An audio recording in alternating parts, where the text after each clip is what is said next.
The UK has just enshrined into its law a abortion bill that goes up to the time of birth, and many people are rightly talking about how this is eerily reminiscent of the pagan gods in the Old Testament, in which individuals would sacrifice their children by throwing them into the fire in order to get various blessings from the divines. But what's truly tragic about this is that this is not even so much a religious thing that people are giving their children over to, but they're sacrificing their children to, if you will, the religion of convenience that they've established for themselves. The UK at one time used to be, if you will, a diamond in the land of Christendom, but Christendom is no more. Christianity in Europe is at an all time low. It has no serious effect upon policy or upon the states at all, or the countries in Europe.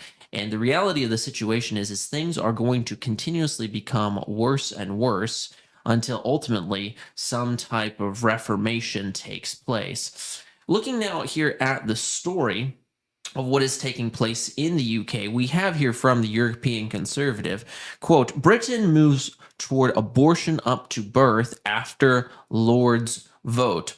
Britain's upper chamber has backed one of the most sweeping legislations of abortion law in Europe, voting down a last-ditch attempt to block the discrimination of the procedure up to birth.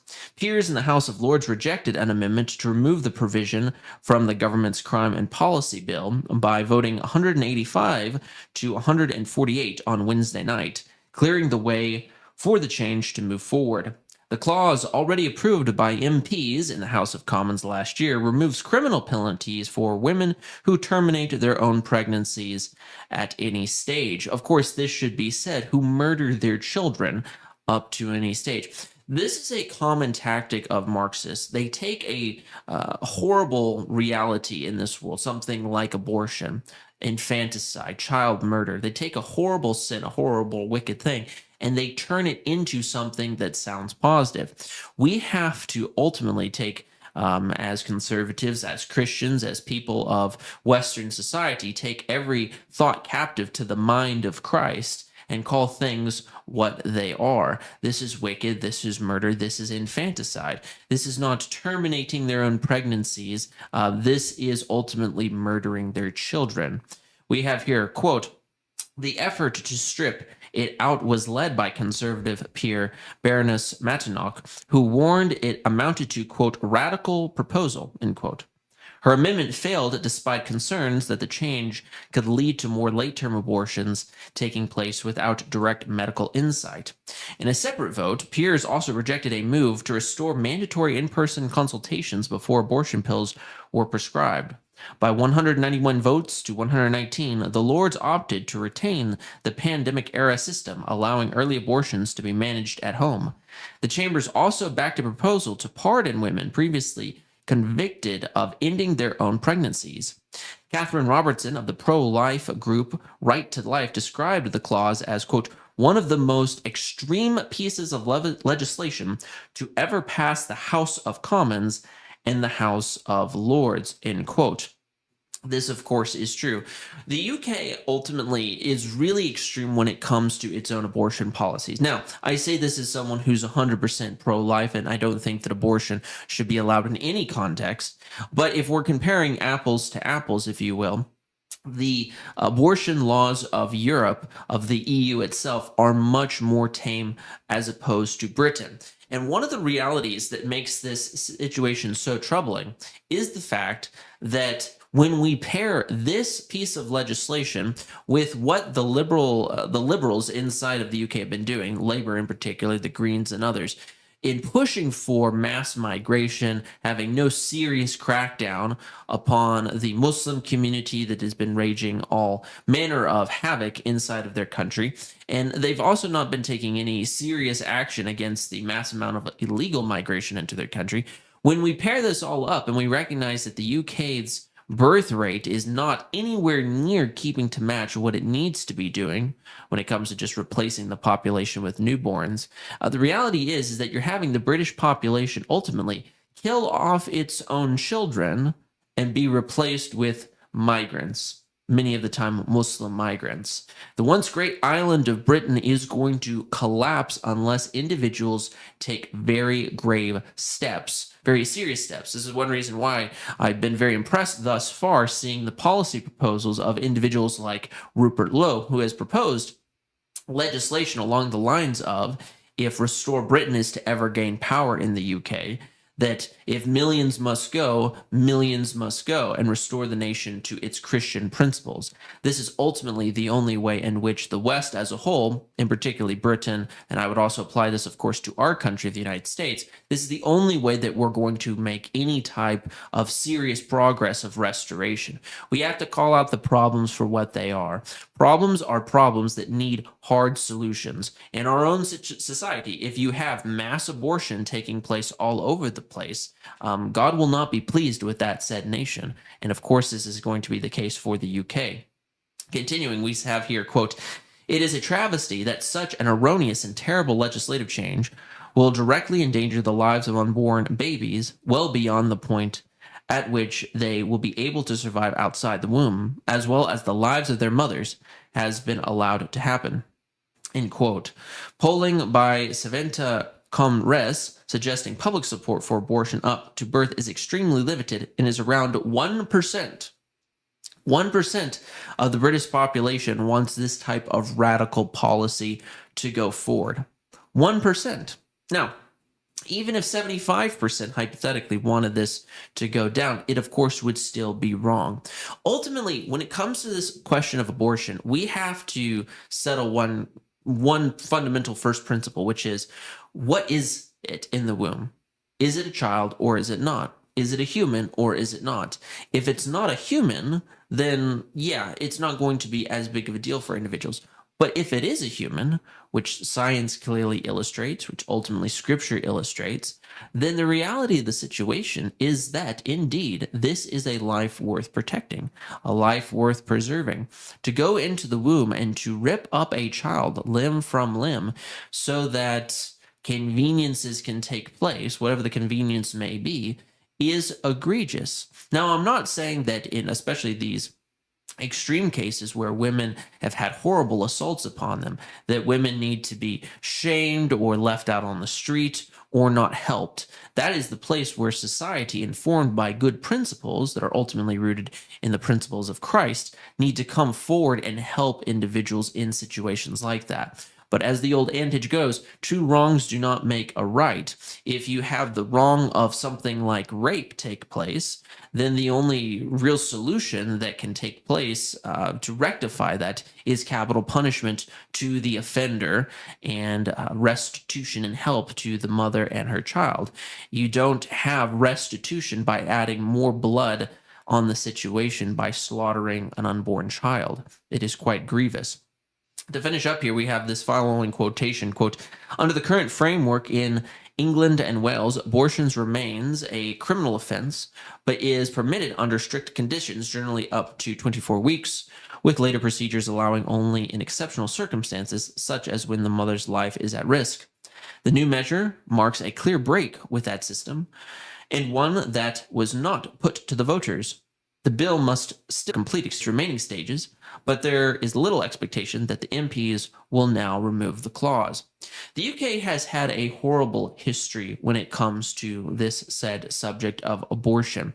Remember, guys, around a decade or so ago, the United Kingdom was caught in a scandal in which there was a lot of denial and cover-up about hospitals that were performing these said abortions, taking the fetal remains of the child and burning them up in order to heat the hospitals. Looking over here at this old article from CBS, we have from 2014, quote, "UK hospitals accused of incinerating aborted fetuses alongside the trash. British health officials are responding to a news program report that accuses some hospitals of incinerating aborted and miscarried fetuses, in some cases as part of a system for heating the facilities." The TV news program Dispatches on Channel 4 in the UK reports that the 10 National Health Service, the NHS, hospital trusts have admitted burning the remains as, quote, "clinical waste." end quote, alongside trash, while two other facilities dispose of the remains in incinerators that generate power for heating. Multiple British news organizations include the BBC and the Telegraph reported. This is wicked, and we have to call it out for what it is. This is a wicked thing. When things like this are allowed to go forward, society ultimately is rotted. There's a very basic principle, my friends, that we have to instill within ourselves. Life is worth preserving, life is worth protecting. What kind of individuals are going to go around and to offer up their children on the altar of sacrifice for some type of pagan deity? Everyone would look around nowadays and say that is wrong. I mean, think about it this way. If you have a scenario in which you have a society in which you show up and these people are struggling to get rain. And so the solution is, well, let's take our children that are already born, let's say this 8-month-old infant, and let's lay it upon this altar and let's slice it up and let's burn it. And then the gods will give us rain. We would rightly say that is nuts. You should not do that. But according to this new British UK law, what we have is effectively a system in which says, as long as you give your child over to abortion before it comes out of the birth canal, then you're still justifiable. It's not a human. What makes a human a human? Is it really that they just have to go through the birth canal and then that's what makes them a human? That doesn't make any rational sense. What makes you a human is that you have the actual characteristics of a human. You have a body and you have a soul. You have a soul that possesses intellect and will, the ability to think, the ability to reason, and also the ability to choose. And you have a physical body that is innate to your nature.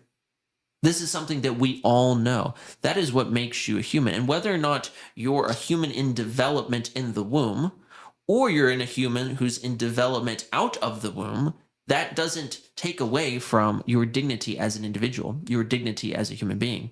And so these arbitrary categories to justify warped and misguided philosophies that have unfortunately imposed themselves upon society in a very ghastly state, these things have to end.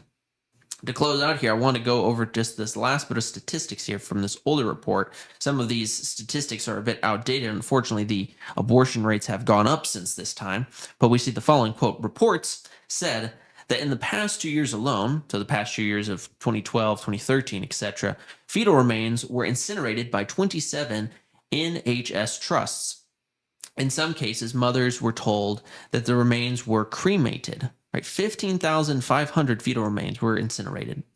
Trusts provide healthcare services to patients and are part of Britain's governmental operative healthcare system. About 1 in 5 pregnancies end in miscarriage, according to the NHS. In addition, the 2011 government statistics show that around 189,931 abortions were carried out in England and Wales.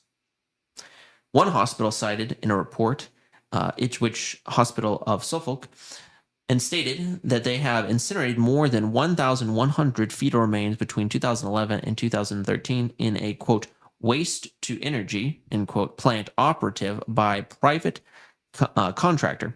The remains were reportedly transferred there from another hospital. Ultimately, my friends, this is something that is truly egregious. Number one, recognize that the only way for society to be restored is for us to go back to fundamental Christian principles. Life is worth preserving. God ordained that there should be one man and one woman for life in marriage, and that naturally speaking, they should be able to have children.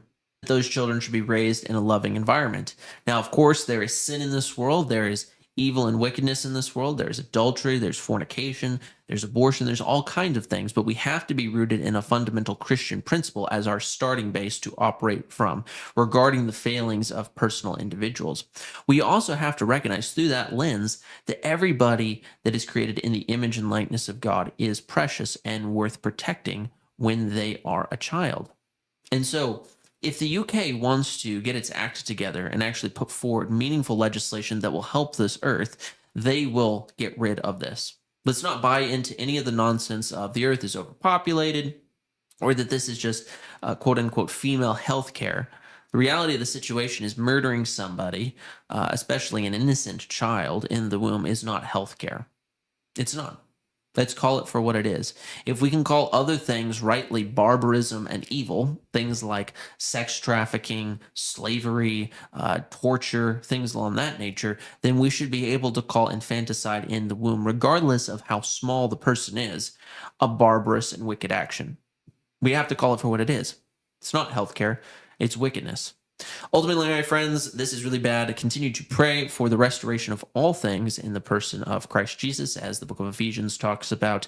Make sure and subscribe to the channel. Give us a like. And what are your thoughts? Tell me your thoughts in the comments section below. I'll be happy to hear you guys. God bless and take care.